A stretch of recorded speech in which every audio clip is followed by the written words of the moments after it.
afternoon, everyone, and welcome to Tea Talk India, powered by Vxceed Software Solutions. As we enter 2026, the FMCG industry in India is navigating one of its most complex phases. Consumer confidence is uneven, growth is happening, but not everywhere. Channels are fragmenting, execution costs are rising, and at the same time, expectations from consumers and shoppers have never been higher. Today's conversation is about how the FMCG leaders rethink their growth playbook in 2026, not just at the strategy level, but all the way down to what happens in store, on shelf, and on the sales route. With that context, let me introduce you the fantastic panel that we have today with us, who have joined us from Bengaluru, Pune, Chennai, with me, Monika, in Mumbai. So, welcome Sharan. He's the founder of Vitral Brand Expertise and he's ex-Mondelez, bringing a strong perspective on brand growth and consumer strategy. Welcome so much. Thank you. Welcome Rahul from WeiKFiELD. He's also ex-Britannia, spent a long tenure there, who brings deep experience in sales, general trade, and last mile execution. Welcome, Rahul. Thank you for joining us. And finally, we have Anupam. He's the founder of Vxceed Software Solutions, a technology expert working closely with FMCG clients on sales and distribution transformation. Thank you so much for joining us. Welcome, Anupam. Thank you, Monika. Okay, so today as we get started, let's play a little game, okay? Let's get to know each other and let your audience get to know you a little bit better. So I will want you all to describe yourself in 3 words, not sentences, 3 words only. So I'll begin. I'm Monika. I would describe myself as passionate, fun, and an extrovert. So what about you, Anupam? Okay. I'm Anupam and let me think. I'll describe myself as backbencher, explorer, and reflective. Reflective. Nice. Hi, I'm Rahul. I'll describe myself as trustworthy, enterprising, and passionate. This sounds, as much as we're sounding like a Miss World panel, I describe myself as what? Curious, a compulsive contrarian, and practical. Compulsive contrarian. Yeah, it's fun. Isn't that 2 words? It's an extrovert. See, we always deliver more. Disqualified. Yeah. 3 plus 1. Super. So let's move into our first topic of discussion today. The Indian FMCG reality check. What has really changed in 2025? So my first question is to you, Rahul. What was the hardest reality that FMCG leaders had to accept in 2025? I think, Monika, the question is pretty relevant and very significant to the industry landscape.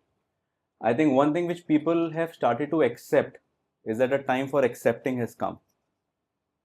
There have been a lot of changes, especially after COVID. The market changed, the landscape changed, the consumer habit changed. But one thing which made most of the people believe that the growth can still come from legacy brands. And now what we see is that legacy brand doesn't guarantee success. What we are seeing is that the consumer is changing. Now, I was just reading about it and it's pretty thought-provoking. A third of India is middle class. And in next 5 to 8 years, half of India will become middle class. And from where are they upgrading? They're upgrading from aspirers. Now, aspirers' contribution to population is half. They are 50% of the population. But their ratio in saving is only 1%. So a third of India, which is middle class, save 50%, but half of India doesn't have habit of savings.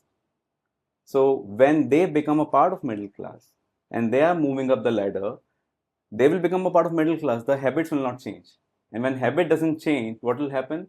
The spend excess will increase, the saving excess will not be as higher, and hence these changes are very much reflective in the way some of the towns, the tier 1, tier 2 or tier 3 towns are booming up. So when we see earlier, we used to see that, there are only metro cities, Pune, Mumbai, Delhi NCR, Ahmedabad or Bangalore, Chennai. Now we see they are furthermore clustered. Trivandrum, Kozhikode, Malappuram, they are booming up. Coimbatore booming up. Nagpur, Indore, Bhopal, Sikar. Now they are booming up. But from where the people are getting money? People are also upgrading. The education levels have moved up. People are getting additional income. They are spending. But what is not changing is their attitude towards savings. So they don't save, so they spend. But one more thing, they are not very used to spending high ticket. And hence they want to spend. They really want to be a part of the way metro people have been. But their aspirations have to be met with accessibility. And I think that is where came the entire point of resilience of GT. So people are very much used to going to a counter, a shop and buy from there. See, not everyone will go to app and then do all the jing bang to get the order placed. It is reflective in metro cities that much of the pin codes, much of the higher urban clusters in a metro city, people are transitioning towards quick commerce, partly modern trade. The consumption cycle is increasing. But when we see certain other section of the city, let's just take example of say our delivery boys.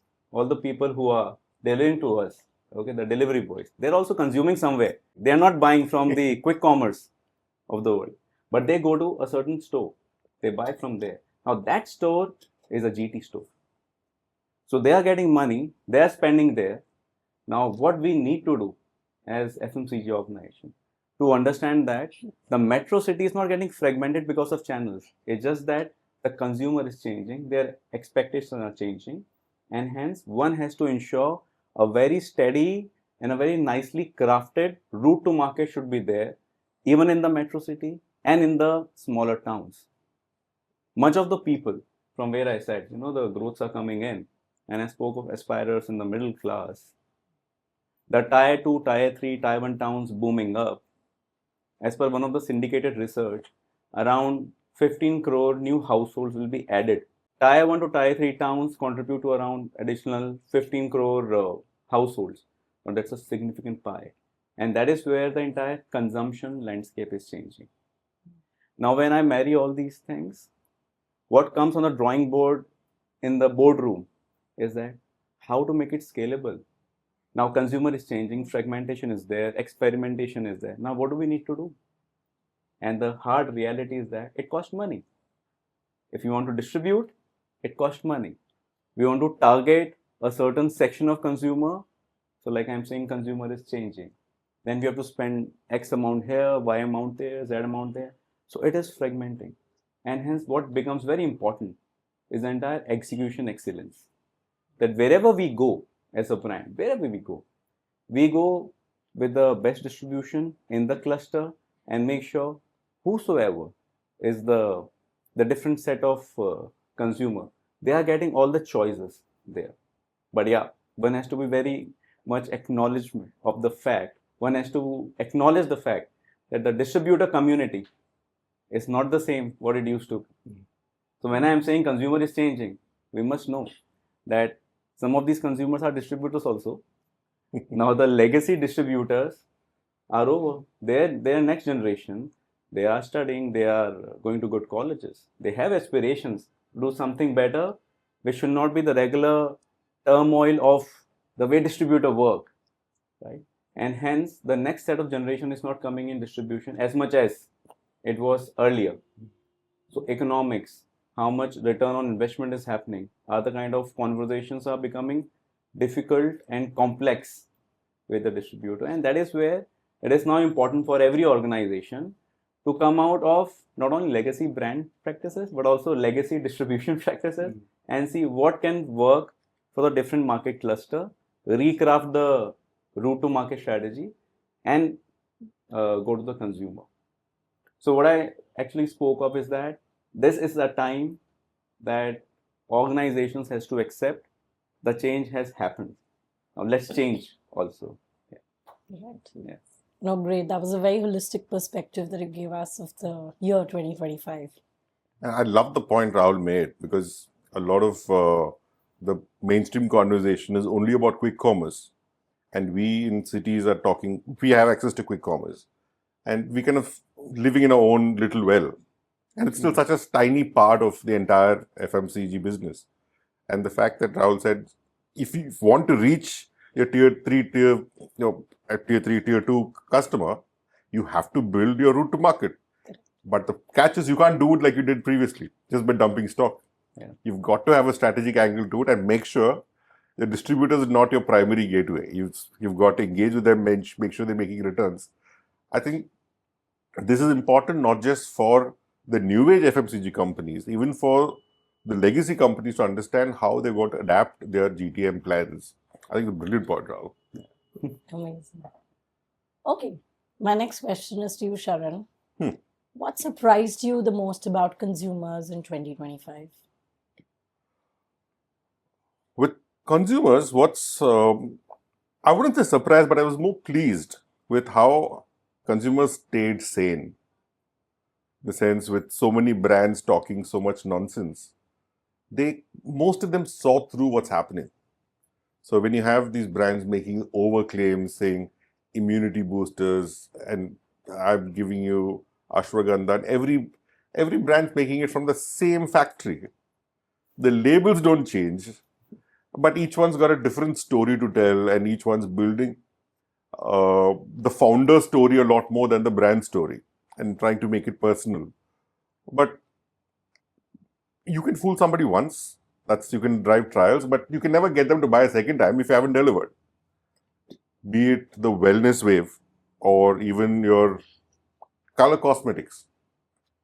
It's the same nonsense, and they aren't doing well currently, because in 22, 23, when there was this investment push coming into startups, they were calling themselves unicorns and 1,000 crore brands. But 1,000 crore brand is like a surf here. When your revenue hits 1,000 crores, you become a 1,000 crore brand, not because of a valuation.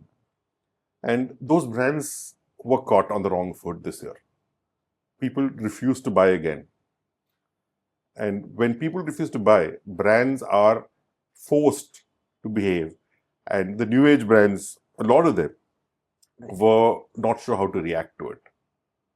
And even the ones who saw early success, when they went, so it was when Rahul said the new age brands are growing, in the digital fora of the multiple channels, you can build a brand up to 100 crores, 50 crores, but after that they hit a bit of a plateau.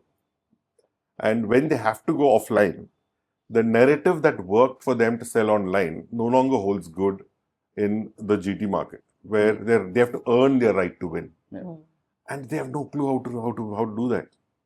Because I would say that even for the legacy companies, because what they're able to do offline, that narrative doesn't hold good online. So the consumer, I like the term omni-channel. In fact, it's a horrible term. That's where all brands are. All brands should be. Consumers going across every channel. They might engage with you on digital, buy offline. But the reasons they buy online, reasons buy offline seem to be different to the marketer, to the brand. But in reality, the consumer is not making any logical choices. Just that the competition set varies. Because what they compare you to online is very different from what they compare you to when they're buying offline. So the consumer has retained sanity despite a lot of, economic times and brand equity and LinkedIn conversations. Sanity has prevailed.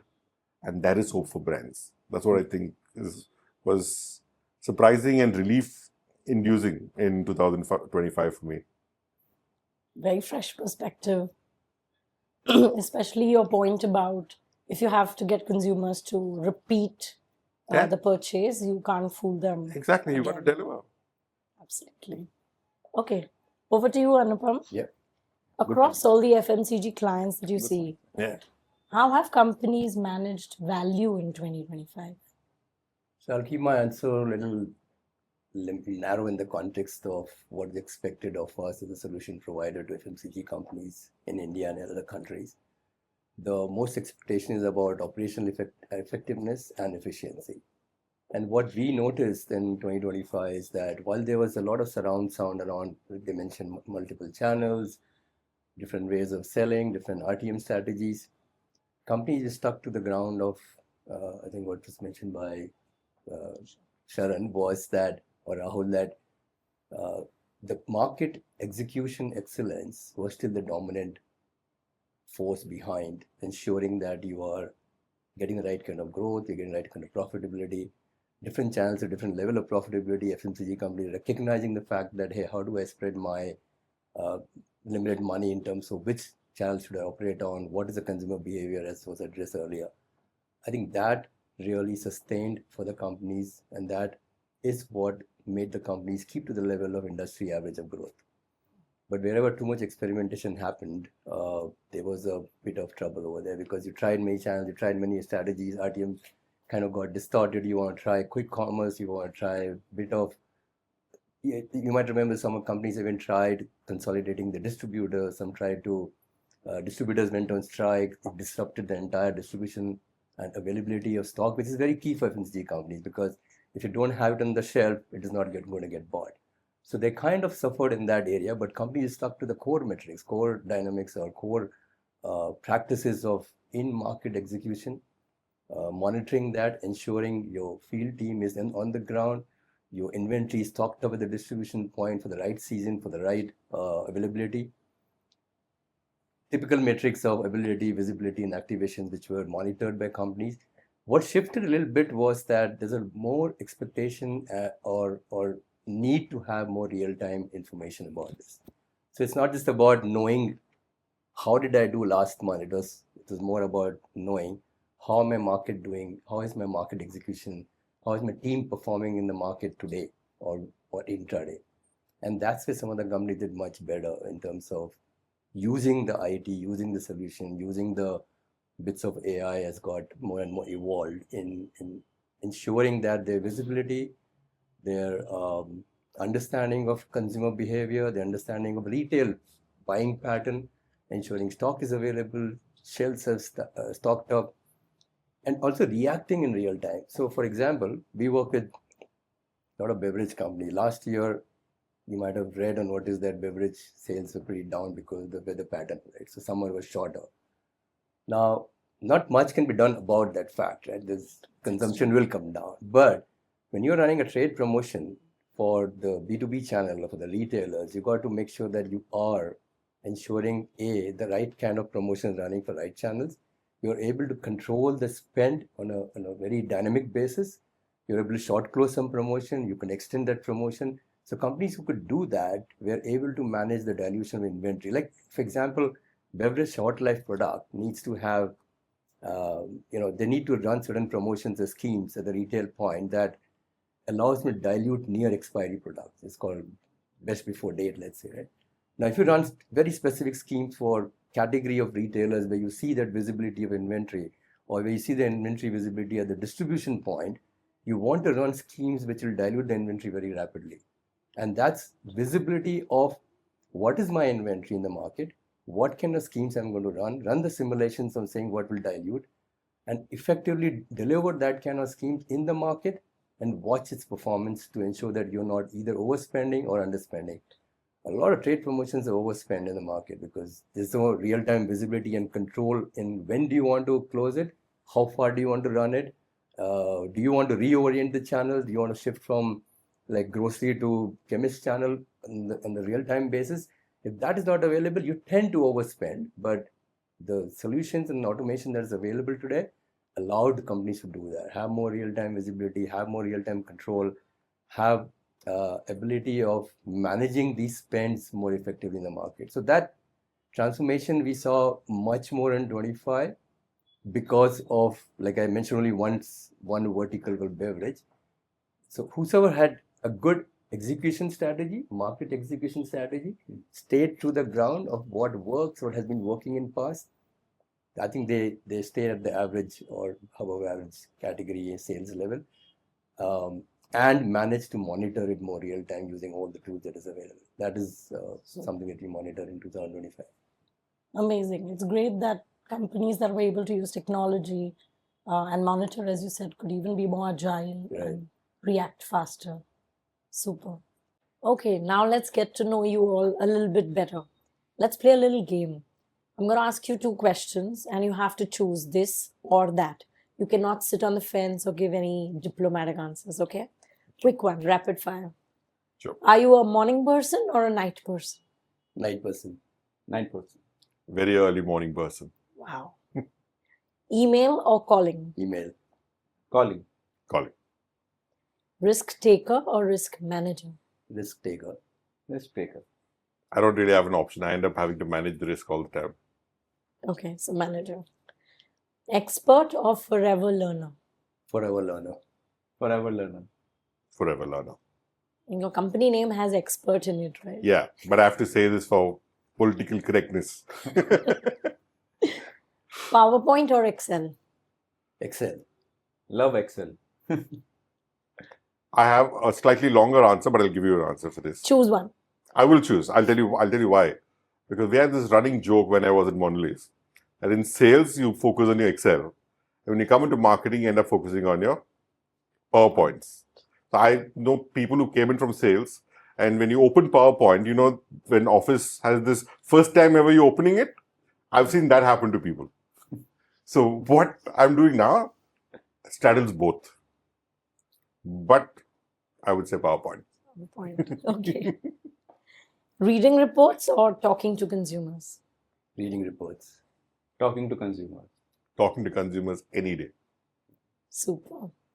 Okay, great.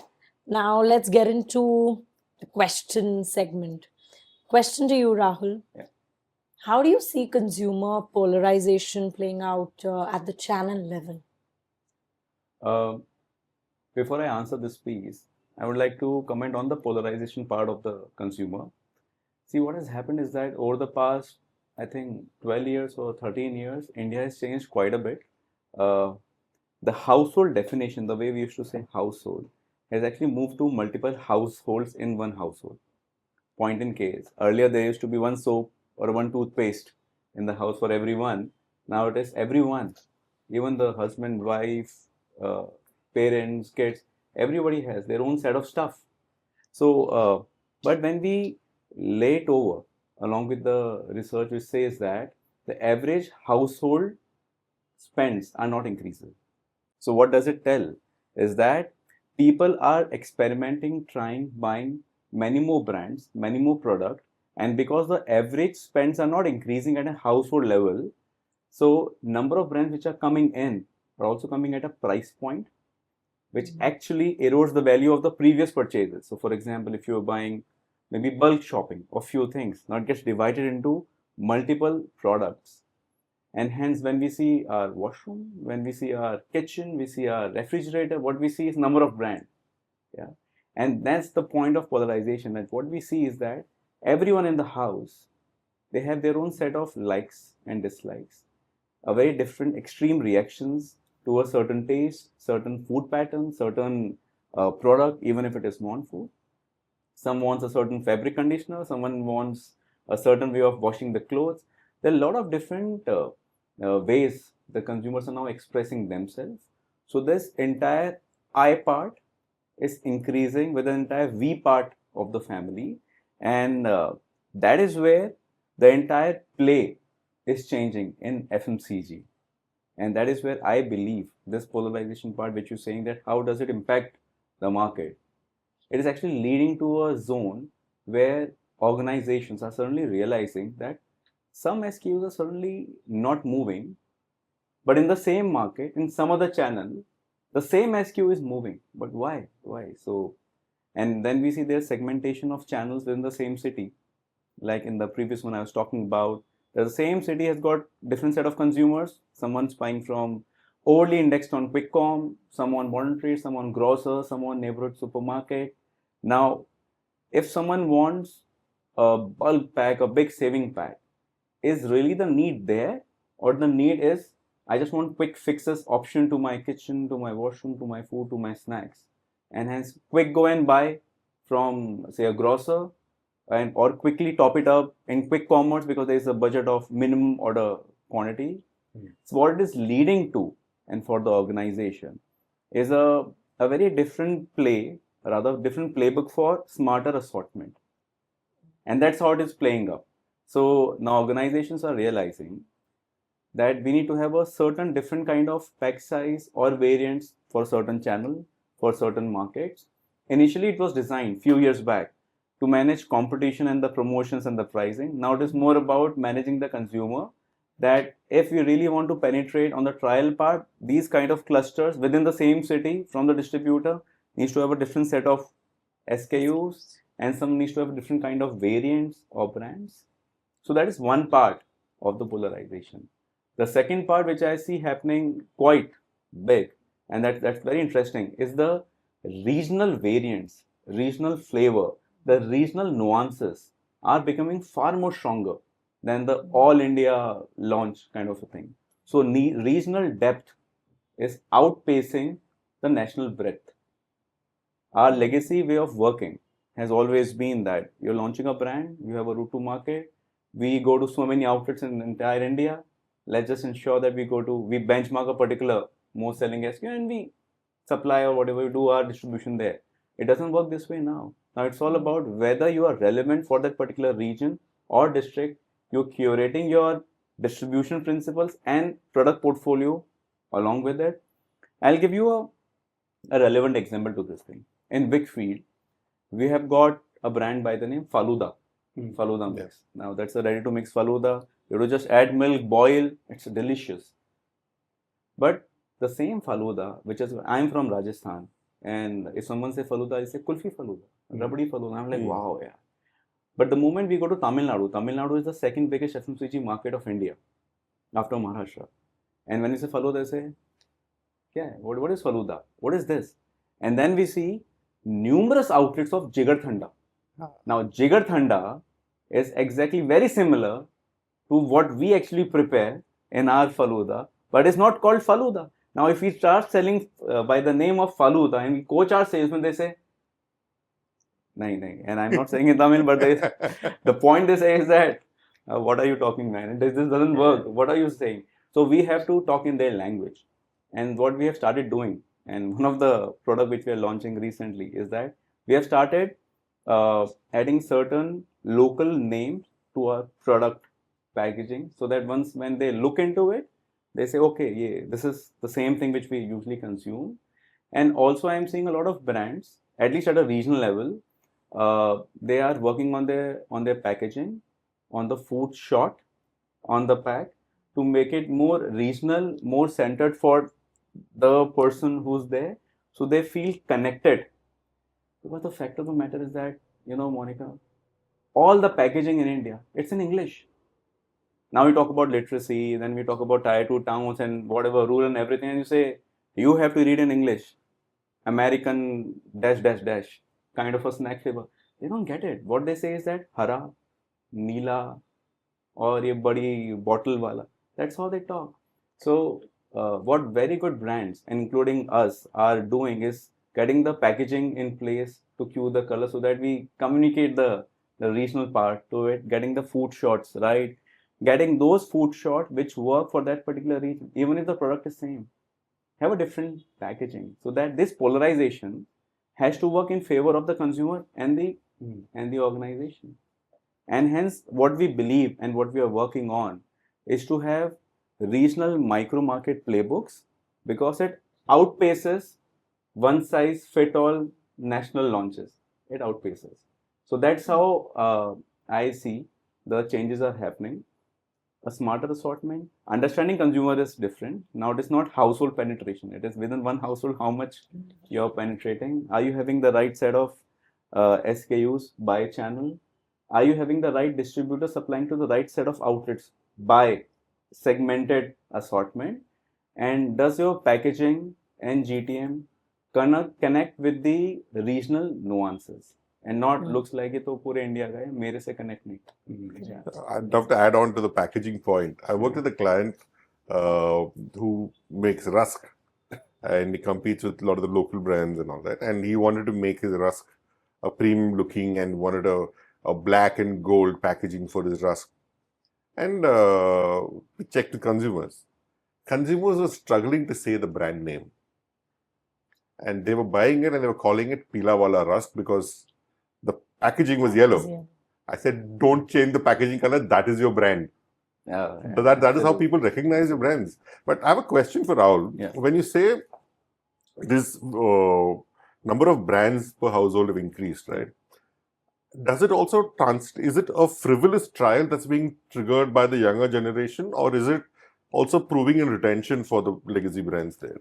You see, I'll tell you what do I mean by that and how the changes are happening. See, there is a change in the entire attitudes and ways of working. So we as Indians have grown up in a traditional heritage family culture where there was one person with one voice. Decides for everybody. Grandmother, grandfather, they decide. आज सबको यही खाना है, हमें यही करना है. And our delight of weekend used to be सब साथ में एक मंडी जाके shopping करके आएंगे, we'll save money, right? Or all of us together will go and particular have a chart somewhere, or the cousins will group together, will go to Mosi ji or Bua something. These were the usual weekend things. Now with the way the education has moved up, more income has started coming in, more people are earning.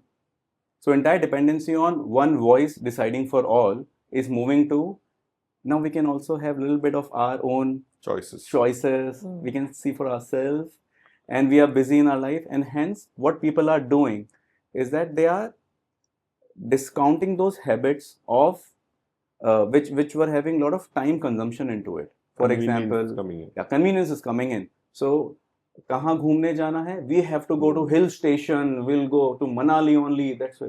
Now it's about, okay, fine, you want to go to there? I'll get my groceries, everything done through the e-com and everything. I'll shorten up the entire time, I'll save these 2 hours, I'll go somewhere else and have that enjoyment. Instead of everyone enjoying for the full day and everything, with a lot of struggle, it's about, I want to have my own time, I want to reduce the struggle part of it, and invest that time into other things which makes me. Because now the primary individual earner are also many people, not the one wage earner. And other piece, and it was very interesting part here is that when the quick com, and even more than quick com, when the Swiggy, Zomato, the food apps, they penetrated the tier 1, tier 2 towns, their majority growth came from, and this is again through a particular syndicated research, came from a lot of households where women, joint family, they were dependent on the men or the kid to take them out for food. Now they want to have bhel puri. They don't have to be dependent. Now they can order on whichever app and the bhel puri is there. Now they don't have to take permission that mummy ji I have to go there. जब वो आ जाएंगे ना तो आपको लेके जाएंगे Saturday को. On the kids days. और अकेले कैसे जाएंगे बाहर खाने के लिए? So it's not only about the aspirations were not there. The everything was inside. It was always hidden inside a trunk. Now these things are bringing it down. Found a voice. Yeah, it has found a voice. The point that you also made, the brands are not just being tried in households. They are like sticking there now. I can see in my own house. Yeah. Everybody has their own individual brand. Absolutely. Between the two girls also, there are two different brand preferences. Absolutely. Yeah, absolutely. Everyone has a different skin type, hair type. And then to his point, like now, it's like we allow them to order themselves. Yeah. We should take them to shop earlier. But now we just open the app, okay, you enter, and then we say, okay, get it. For food. Yeah. Ice cream. Many times I see for siblings that, why should I have the same thing as yours? Yeah. Then I will order something else. Yeah. Even if it is ice cream, like the ice, it's different. You're having chocolate. And they have the ability of doing it now. Because they can order on the same order, 3 people will punch the order. Amazing. So that's a brilliant point you guys brought about. And as you said, there's not one India, but many Indias, and not just one house, but multiple individuals living in that household. So very complicated times, I think, for marketers. Good times. Yeah. if you're a good marketer, I think it's brilliant because the variabilities are so high. Yeah. And you can play with as much as you want. And like what Rahul said, instead of looking at India as a whole, if you are willing to look at India as micro markets microcosms of different cultures, right? And that makes it fascinating for a marketer to see how different people behave. I'll give you one example, not to take too much time. I was doing research on instant snacks, as in ready-to-serve snacks. So, talking to a lady in Chandigarh, like, what is the acceptable? This is quite some time back, about 10, 15 years ago. That what is the acceptability of ready-to-serve snacks? Would you serve it to your guests? Are you happy doing that? She said, of course I would do it. When a guest comes from so far to see me, I have to spend time with my guests. Why would I sit in the kitchen? Mm-hmm. Same question put to a lady in Trichy, in Tamil Nadu. She says, a guest has come from so far and I can't even spend a few minutes in the kitchen making something for them. Both logics are perfect. You can't fault one or the other. But both are right in their own way. Right. At True. one place, time is currency. At the other place, it's about investing time and love. Yeah. That's how they see this thing. Yeah. Okay. Question for you, Sharan. Yes. In this whole environment, how should brands really redefine value this year in 2026? That's a brilliant question. I love this question because there are different forms of value. And we end up saying India is a price-conscious market, price-conscious and all. No, I worked with a namkeen person. They say people want value for money. I work with a jeweler selling diamonds. Even he's saying people want value for money. So India is a value-conscious market. We're conscious about the money we spend. We know what we want to get back in return. Now, how you define that value, how the consumer defines value is even more important. I think until 2025, one of the things that did well in 2025 was fewer brands started talking purpose. It is such a misconstrued issue with brands and talking purpose. You have a purpose, you have a purpose. What are you doing for me? That's what the consumer basically wants to know. Nobody stopped going to Starbucks because they had a strike of their baristas, or stopped ordering from Amazon because of their work culture being bad. That doesn't matter. Now, what is the value you're giving me and price? The example I give people when I talk about price-conscious Indian market is, the silk, the dairy milk silk that's in India. You're from Mondelez, so you know. So, is a similar recipe to the regular dairy milk in the UK. So, originally when it was launched, it was a special. The dairy milk India is made to melt at a slightly higher temperature, and therefore they brought in silk as the more premium chocolate. Now, when launched, I think it was 85 rupees for the large bar. And we were very worried about taking it above 100, kept it at 99. And finally, we reached 100, sales didn't fall. We've gone up, I think now it's about 235 for the large bar, 250 almost for the large bar. And it's selling really well. In the UK, for the same product, you can't take it above 99p. £1. Even with all currency fluctuations, at 125 rupees is what it is today. So you think India's not price sensitive compared to UK? The way they see the value in that product is different from the way Indians see value in dairy milk silk. So your value has got to be defined by what you're giving for the consumer. Going back to the jeweler example, Tata Zoya, right? It's supposed to be on the high end of jewelry that they do it. Now, this jeweler, you get the same jewelry, gold price is standard, your diamond price is known, making charges is the only place you negotiate. But why would you pay more to buy from Tata Zoya? Because they go out of the way to make you feel like a more premium customer. They almost do a concierge service, bumping you up on a car wait list, organizing a yacht trip. It is a lifestyle that you're paying for. If I'm paying 10-15% more at Tata Zoya versus my regular jeweler, I know I am paying that to be part of a certain lifestyle. I want to be seen either as part of a community that's using that brand.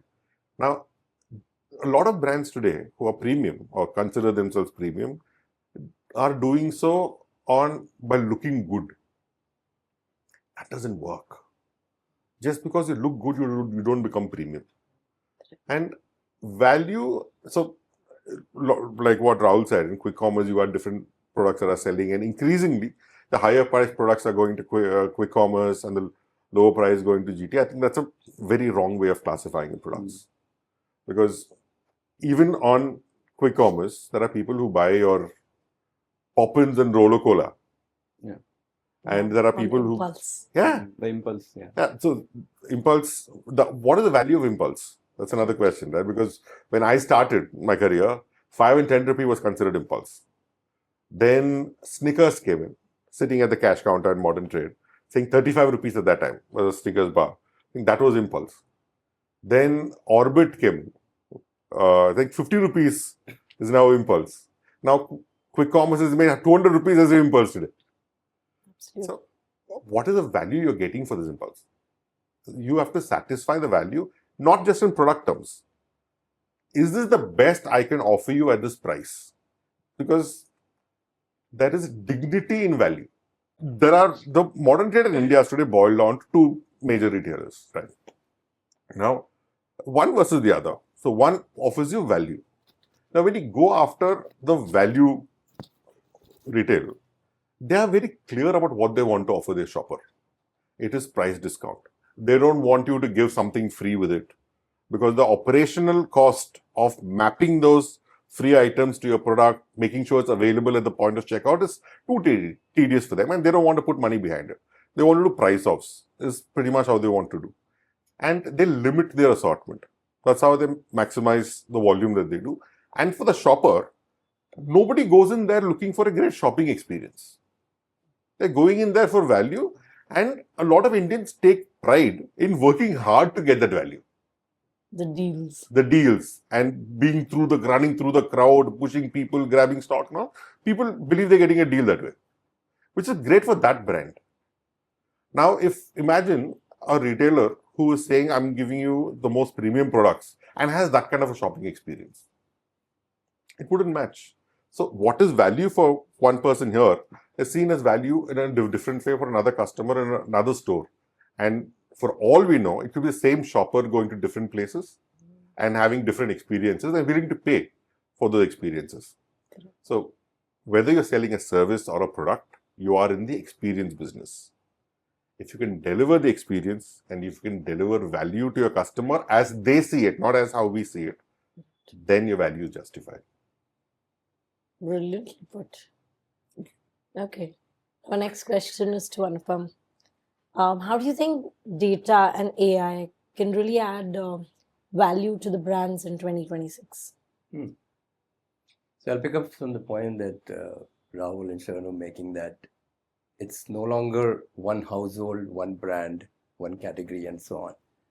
Which, if you roll it back from a brand perspective, what is the kind of demand sensing that I need? Because if you look at our approach to entire distribution, stopping at the retail point where we expect the consumption to happen from, that means somewhere I need to look at how do I judge or how do I sense the demand at a point of retail where the cluster of demography is visiting and buying. That becomes a critical thing for AI. So if you put this kind of problem statement to AI, it is a very relevant technology to be used for demand sensing. Look, AI has become a great leveler in the market today. So think about it, that there was a point when decisions were made based on human review cycle, right? So we get some report, we get some analysis, we run through some reviews and we make some decisions. Today, it's about at the speed of data. So the speed of data is such that if you look at agentic process, if you look at agentic AI process, the way you get data at that speed, and if you're able to make a decision not on a human review cycle, but purely from data itself, there's a tremendous amount of opportunity where you can do better demand sensing. And the important part is not just doing demand sensing from the perspective of organization saying, okay, forecasting, back to my demand, back to my supply chain. Your entire sales cycle is happening at the retail, at a salesperson point, at a distribution point. How do I provide that information back to the salesperson, to my ASM, to my territory sales in charge, to my distributor sales rep, to my distributors, to ensure that when they visit the outlet, they have the relevant recommendation based on my demand sensing and based on my understanding of what the purchase pattern is for a retailer. Now, retailer doesn't buy for self-consumption. Retailer is buying for the demography around him or the cluster around him.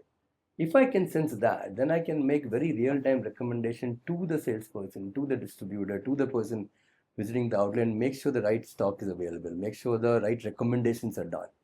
this has to be not just recommendation in basis the past purchase pattern, it also needs to be recommendation real time. It essentially means that when I go to when a salesperson visits a retail, he also looks at the competitor activity. He can also see what the promotions are going on from alternate competitor brand, right?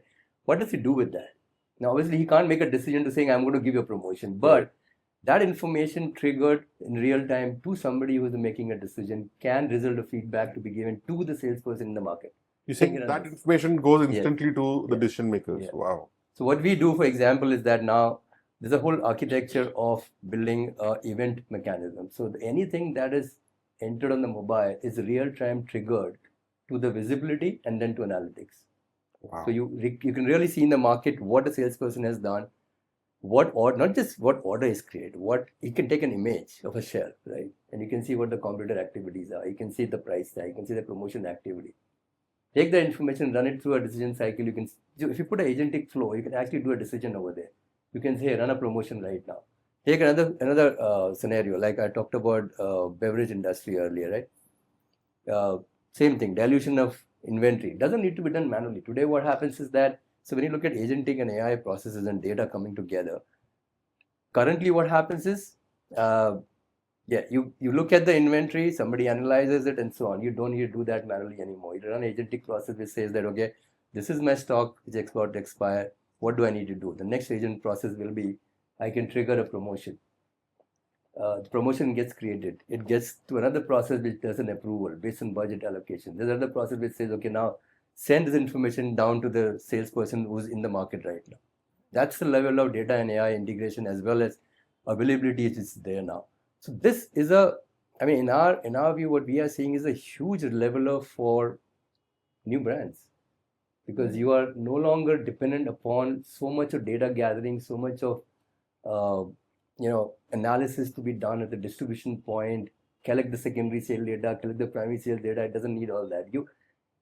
It does by itself and makes it available, which makes you pretty level with some of the big brands as well in the time. Yes. There is a significant advantage of the leveling the market for all kinds of players and make it much more easier for companies to come in and launch their products and sell forward. That's amazing, because the way you're putting it, Anupam, is that it's not about mere information availability, but triggering decisions and actionability on ground at a faster pace. Now, when you say it's a leveler for the big and small businesses alike, could you explain a little more about how the small businesses can take this? Because they would need a track record of data to put this together, right? Yeah, but you can also pump in external source data into that. So not just their own sale data, but also the market and category data can be brought in to make more judged predictions about what is going to happen. So you're not only relying on your data anymore, right? If you look at typical AI, AI goes into many formats of RAG and so on, but AI is not just, you actually use the AI model, contextualize it with your data to make it more relevant, but doesn't mean that AI loses the market category data itself. So that's a RAG concept, right? So you bring it together and make it more relevant with your context and the industry context, and the prediction and forecast can be more accurate for you. Wow. It's a fantastic point, because if you're saying it's gonna capture the image and basis that you run analytics, this entire activity if done for 6 months will give you 6 months of data by outlet, what other brands are available, if they were moving or not moving. So all those data can come in. I think it's a fantastic point if done right, and I'm sure in future this is going to be the way the productivity will increase. It will be extremely cost effective for organizations, and then they can put in money in the right places, and then it will work very well. So especially this part, entire image recognition and analyzing the image used to be pretty expensive and esoteric thing for a lot of companies. But that's the beauty of the AI, that's such a level and democratized technology is available to all. And it is also very much cheaper currently what it was, as opposed to it was. Having said that, like agentic AI and Gen AI is still very expensive, but it will get there. But use cases should be such that it can deliver clear value to you. So for example, a use case of, like I mentioned about, create a promotion on the fly for my near expiry goods and deliver the information to the salespeople or the retailer and the distributor and get it diluted. Right? I don't need to have my back office process of finance controller going through it and approving it. So it can run pretty if this is done, and I'm sure there will be a solution to it, at least 3 to 4% of cost reduction will happen for any organization straight away into the bottom line. Especially that, and plus the trade promotion overspend, right? Everything, Yeah. Plus the operational inefficiencies, because what he's saying has got a lot of stakeholders from finance and supply chain involved, and it's pretty hectic process for everyone. And you can no longer blame finance for your claim settlements. No. We've been claim settlement. I mean, we had done a while ago, before even AI came into like mainstream, the entire claim process that we delivered on our platform to look, the market operates in not single tier of brand, distributor and retailer, like you have N tier structures also. How do you run a claim cycle there where you have zero manual intervention in terms of what trade spends are done by the retailer or by the distributor, sub-distributor? How does sub-distributor claim from distributor claim from brand? Used to be a huge amount of paper activity. I think some companies still do that in terms of manual claims. But if you automate this process, it requires zero manual intervention. You can build AI predictions on that, saying what is my likely exposure in the market to be based on the spend that are running, a trade spend that are currently planned for. And you can project the claim processing that needs to be done, and reimbursements to be done. And that's what builds a retailer relationship also, right? Because for a small brand, they say, everything takes time, you guys don't do this on time, look at the big companies. And that conversation is out the window now if this happens. Fantastic. I mean, this whole AI and data being a great leveler for every brand, I think is a big takeaway. And as you said, yes, image capturing, stock out situations, getting to know that in real time, I think a lot of cost reduction and efficiencies will, the future looks really exciting. Fascinating technology. We've been listening to our panelists answering a lot of questions, but I'm not going to spare you either. There's a question for all of you. What is the one thing that will matter the most for FMCG in marketing in 2026, according to you? Please put that down in the comments and we'll surely read and get back to you. Okay, moving on to our panelists now. Sharan, let's start with you this time. With so many channels emerging, how do you think brands should decide where to show up?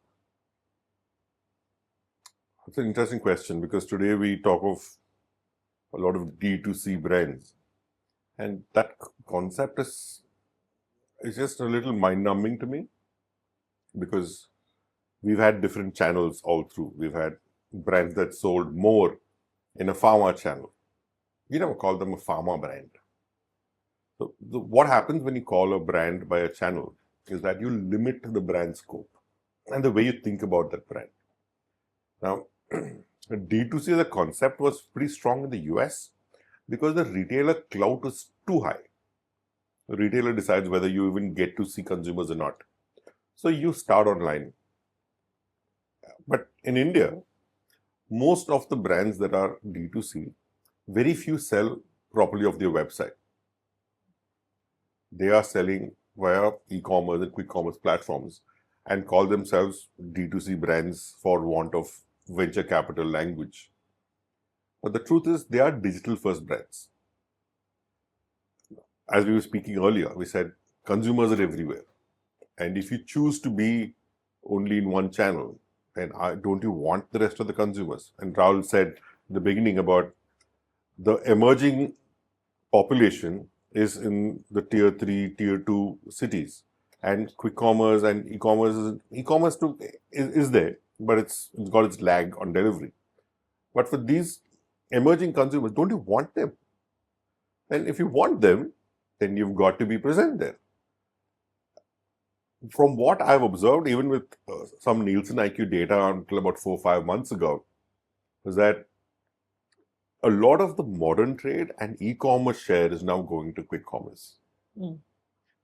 However, a lot of us like the notion that we've stopped shopping in retail stores. We're buying only on quick commerce. I'm not denying that there are people who do that, but that's a very, very small part of the population. Because GT still has a significant draw. And again, like what Rahul said, if there are different people in the house wanting different things, each one's shopping is different. Not everybody wants to just buy online. If you're outside, you pick up something from the store nearby. So there are different shopper missions and shopping occasions that you got to cater to. And when you confine yourself to certain channels, you miss out on those opportunities. And as a business, you shouldn't be missing out on those opportunities. So having said that, a brand has to also be wise about when you want to be available in certain channels and what you want out of those channels. It's perfectly fine to start online if you have access to it, if you're willing to pay your listing fees, be available, drive trials there, check if you have proof of concept, and then scale it offline where you onboard a lot more fixed costs with your manpower. That's perfectly fine. But if you're doing that, then you want to be sure about your economics. The margin you're paying a quick commerce platform to get your trial is the cost you're incurring to drive trials. It is not about just the margin you're giving them. You've got to digest it, no problem. But if you're an established brand and you want to be available in quick commerce, you need to know why you have to be available on quick commerce. Is it a trial driver? Is it a platform where you're going to get more share? Is it a platform that's going to build more repertoire for you? So these are questions a brand has got to answer and therefore allocate spends accordingly to fulfill that marketing objective. So it's not about sales existing in silos saying I will be here, I will not be here, because also being available everywhere has got a cost associated with it. And marketing and sales have to work in tandem to leverage each channel. Now, there's a misunderstanding of what impulse is. They say impulse is only in organized trade. It's not there in GT. That's not true, because it's not just about unlisted item you end up buying. That's not the only impulse. So there are different impulses, right? So you're standing in a GT store. You're reminded because somebody else is buying something and you forgot to put that on your list. So that's a reminder impulse. Yeah. Then you go to the store, you see something there, and then you decide, okay, I want to try something new here. So that's a more a trial impulse. So there are different impulses that shoppers have, and that works across channels. And these are available avenues for brands to leverage. Now, a lot of the established businesses have your window dressing, back of store, front of store. It's important, but the fact is that new brands aren't thinking in that language. And that is why they struggle when they go to GT and they have to. So the way they convince themselves, oh no, we are a digital first brand. So what? Don't you want access to customers? Then you've got to build these skills. So if you know why you have to be in a certain channel and how to leverage it. So the biggest thing, even for the established companies, right? Each channel that you're available in, each platform, even on communication that you're going to be available in, must have a specific metric. You cannot judge selling on quick commerce to selling on in a Kirana store. For example, there's a brand, I recently was reading about it. They said they sacrificed a lot of margin to be listed in the railway canteens. So why were they okay to do that? Because being available in railway canteens gave them mass visibility, which drove GT sales for them. So that's fine. If you're going to do so, that's how you should think of every channel. Where we are struggling for the large companies is that you're not mentally agile, even including the leadership, to evaluate different channels on different parameters, because you have one P&L to be accountable for. And this is where the emerging businesses have an opportunity to steamroll the large companies, because by the time the large companies move, the emerging businesses, if they can get their channel strategy right and have sales and marketing working together, I think that's how you get your channels to work for you and you working for the channels. Great. No, I love the way you say, firstly, that quick commerce is cannibalizing to an extent, but it does complement the other channels, as well as very important to know the why before the where. Yeah, and each channel. There are different shopping missions, right? You go monthly shopping, you do weekly top-up shopping. We used to discuss this even before quick commerce came around. There is top-up culture in India, and you just walk into a store when you're outside somewhere. So there are different shopping occasions and missions. And you got to know what those missions are, and therefore, like what Rahul said, you need to get your SKU mapping also right. What SKU sells in what kind of stores? Correct. Get that sorted. And it will not be one for all kiranas. It will not be, I can't sit back in Mumbai and say every kirana in India will sell my 500 gram SKU. I can't do that. You got to say in Mumbai, there is a top-up culture. In Indore, there is a bulk buying culture. I've got to cater to it. That understanding you need, that is why sales and marketing must work together for any channel to work for you. Great points. Okay, now over to you, Rahul. Tell me, how are FMCG companies rethinking the route to market strategy and servicing models? It's pretty interesting the way the entire landscape of consumer habits and consumption has changed, and so the distribution has to change. Yeah. What we are seeing is that earlier the definition of market was typically the region, state, district, or city, like that. Now it is shifting to city and its urban agglomerate. So, like for example, Pune, it's not Pune, now it is Pune UA, which would mean that Pimpri Chinchwada becomes a part of it. There is Wagholi, there is Lonikan, there are other areas which, as per the census, the last census done, they are Pune rural. But now they are as much a part of Pune. Point in case Mumbai. So Mumbai, the greater Mumbai, and then Kharghar, Nehru, everything is Bombay.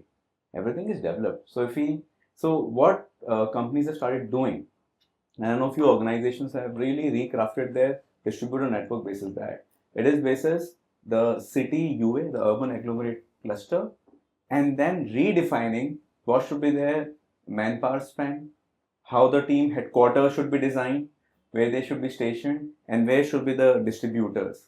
And this entire piece of recrafting the city stroke market naming strategy itself is leading them to start covering some of those urban spokes or urban areas which otherwise were always in the no man's land.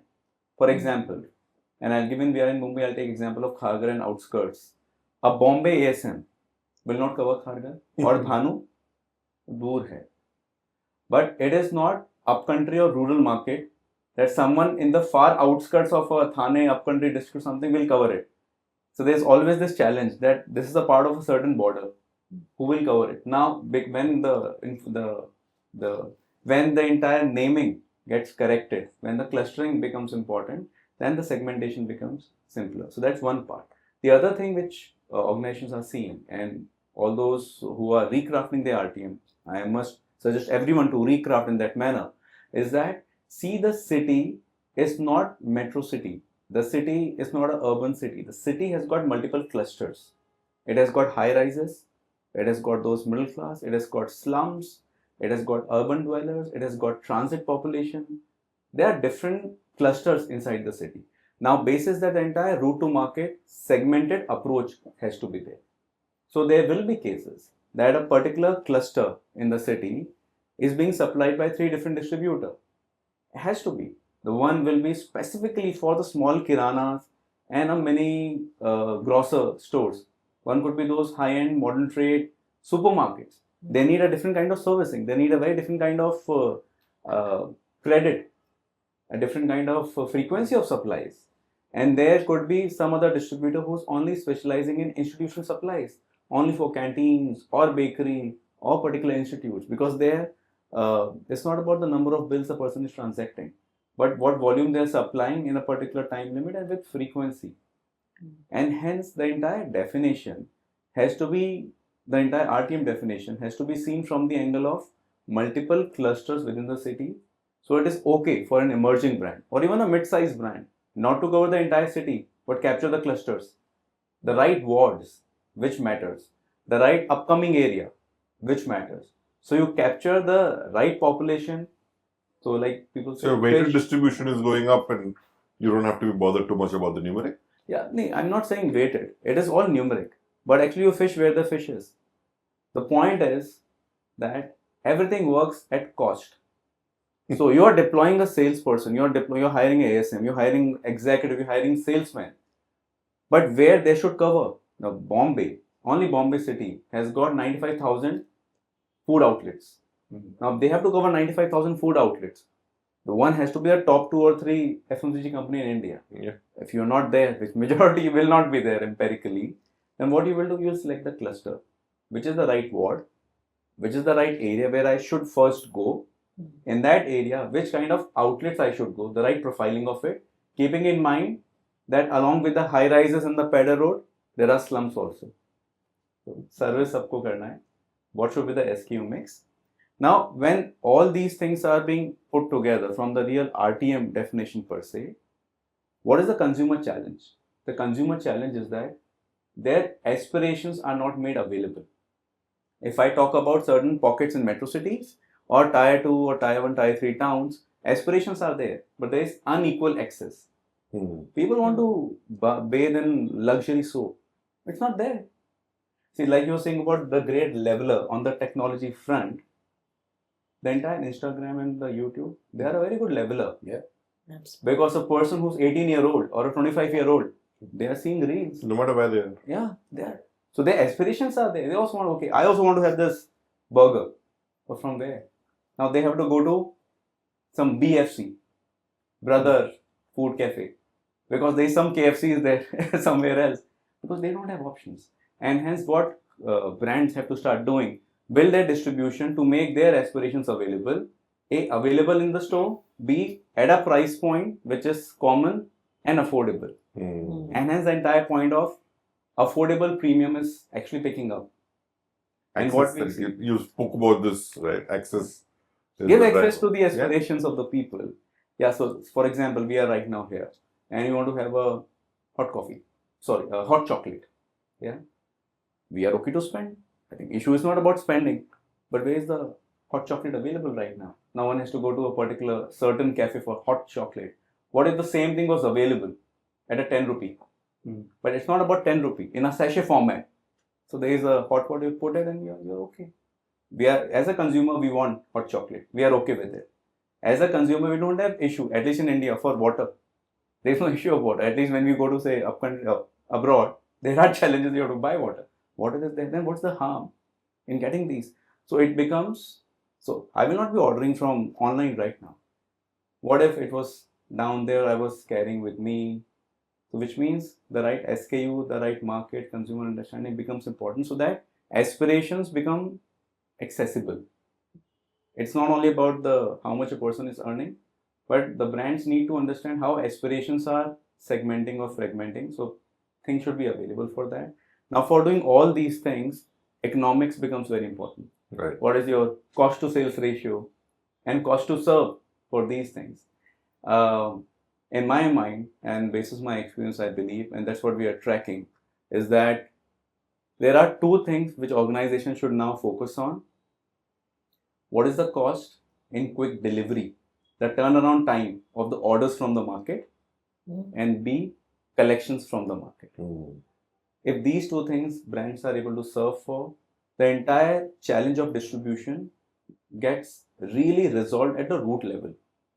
You've got the order, which means you've got the right SKU, you've got the order, has the distributor supplied? Or if you're supplying to MT or e-com, have you supplied in the right way, the way they wanted it to? On time in full. On time in full. The turnaround time part of it. And second thing, have you got the money back on time? Have you got the collection, be it GT or be it e-com or anything? Yeah. Because like you said, D2C organizations or even any other organization who has got very high outstanding, till when are they going to sustain? Yeah. So it's a matter of cost, but what organizations has to start seeing, some of them are already doing it, and we do it a lot at WeiKFiELD, that we say very clearly that we are very clear where are we going to go, in the which state, which city, urban agglomerate cluster, which ward, which area, which SKU, which distributor. It's okay to say no. It's okay, and it's pretty healthy to say no, this area we will not cover, but we'll cover this and we'll do it properly. And with the very clear focus for the team that unit economics has to work. Otherwise, it's not sustainable. Business will come, एक salesman गया, business गायब हो जाएगा. That's what happens. True. Right. Superb, excellent. So I liked your point about making aspirations accessible to everyone and choosing the right clusters because you can't afford to be everywhere. Yes. Okay, great. Now let's move on to Anupam. Anupam, talking about the same topic of route to market. How can technology really help manage this RTM complexity without losing control? Can I add to that question before Yeah. Anupama answers? Because as Rahul was speaking, I worked on a project to look at mapping of food businesses distribution. And we always talk about urban, rural. But the biggest gaps that we found, even for the most established brands, is the outskirts of urban. Because they get missed out, like Rahul said. This ASM finds it too far to go. That ASM says that's a metro's job. So the outskirts of these cities end up becoming the least serviced, even by the most established brands. So is that something tech can solve for? Yeah. So RTM is a big focus area for companies like Vxceed because that's the core part of the solution that we built. And while we discuss the demand generation part, like you mentioned, Rahul, is also about the fulfillment, cash collection, making sure distributors' ROI is healthy enough. The territory that distributor covers, the retailers, the buying pattern, the mix of retailers, what SKUs sell there, whether they are healthy enough to collect the money, have the claims back from the brand as well as the retailer, entire thing becomes an RTM. The complexity and the leakage surfaces over a period of time. And you know it better than what we do. You must have heard of many challenges in RTM design as such, in the sense that you must have heard the salesman goes to the retailer and figures that the retailer just ordered yesterday from a marketplace or from some alternate wholesale channel. Right? Wholesale is a big channel for most of the FMCG companies. Now that level of challenge that salesman faces in the market is something that technology solves it by figuring out what the retailer has done, when was the last order placed, what is the quantity currently stocked at the retailer, and dynamically help the salesman to tweak his route. Everybody has a static PJB. Everybody has a territory design, like you mentioned. Territory will cover rural outlets or may not cover semi-rural outlets. Right. But there is a static PJB. The advantage of technology in this area is to ensure that you're not stuck to the static PJB. You're not stuck to the static number of outlets that you visit on a Monday beat or a Tuesday beat. But you're prompted by the intelligence of the next purchase date of a retailer to say, hey, this might make sense for you today. Having said that, companies have gone the path of saying, I'll generate a dynamic PJP, but that doesn't work very well.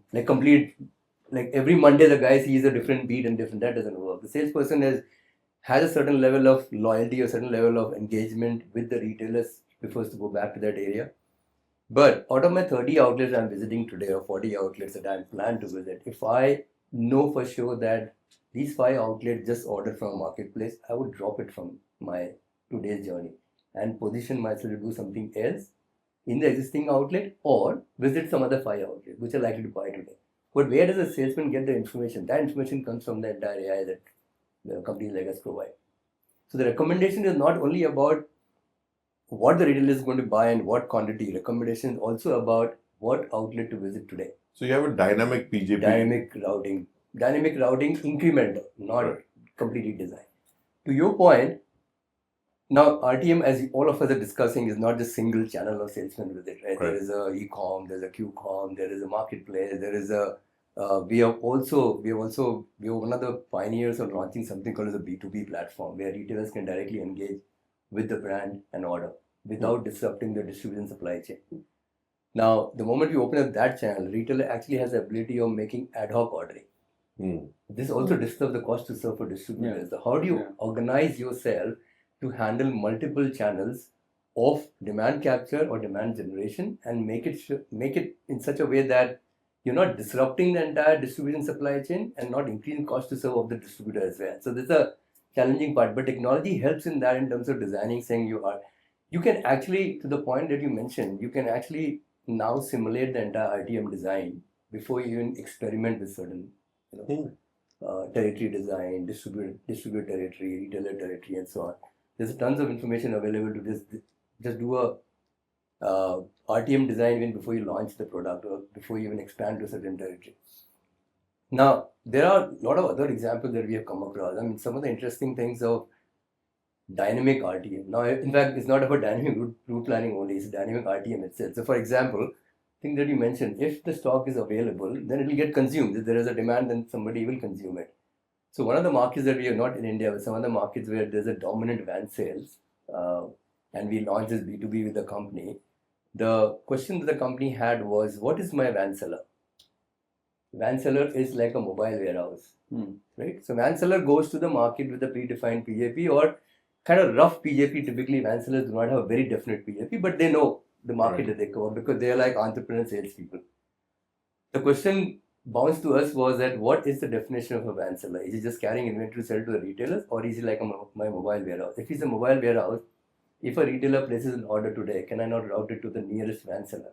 Because retailer typically could be the classical definition of RTM has been these are my pre-selling routes, these are my van selling routes. So pre-selling routes typically gets addressed by something called, if you want to enhance the ability of ordering, give them a B2B channel, right? So they can order themselves ad hoc. But this RTM design, which is very static, doesn't help when you have van sellers in the market with the stock servicing their set of outlets. If I have a B2B order placed by a retailer, I can actually fulfill it by a salesperson directly there on intraday. Because even though companies have gone for B2B, they still follow N+1 journey cycle of delivery, but that's not needed. So RTM design with the AI technology tends to become more dynamic, more relevant, and more real time. Typical problem that we have seen, right? Salesman will say, like I mentioned earlier, goes to the outlet, the guy's already ordered. I say, why is this outlet on my beat? Because the outlet was shut down like 3 months ago. Constantly changing beat, constantly changing the territory of that salesperson makes it very hard. So first is figuring out that, hey, I want to run multiple channels. Some of the channels are obviously in the context of consumer buying behavior. Some channels are the way you service the retailer. You service the retailer through salesperson visit. You service a retailer through a van selling route, to a pre-selling route. You also arm the retailer to order by themselves. That changes the dance. Now, even a retailer has in a society nearby, there is some party going on, and there's going to be a big order of ice cream.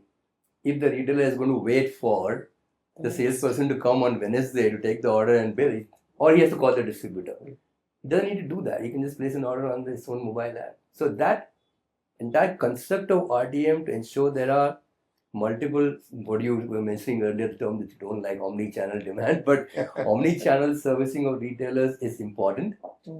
Having said that, omni-channel works even better when you have an interplay between these channels and intelligence and data sharing. So for example, when a salesperson is going into the retailer, if he has the visibility right now that this retailer has ordered these SKUs from a marketplace or on a self-ordering channel, but I still have the potential to push some other must-have SKUs.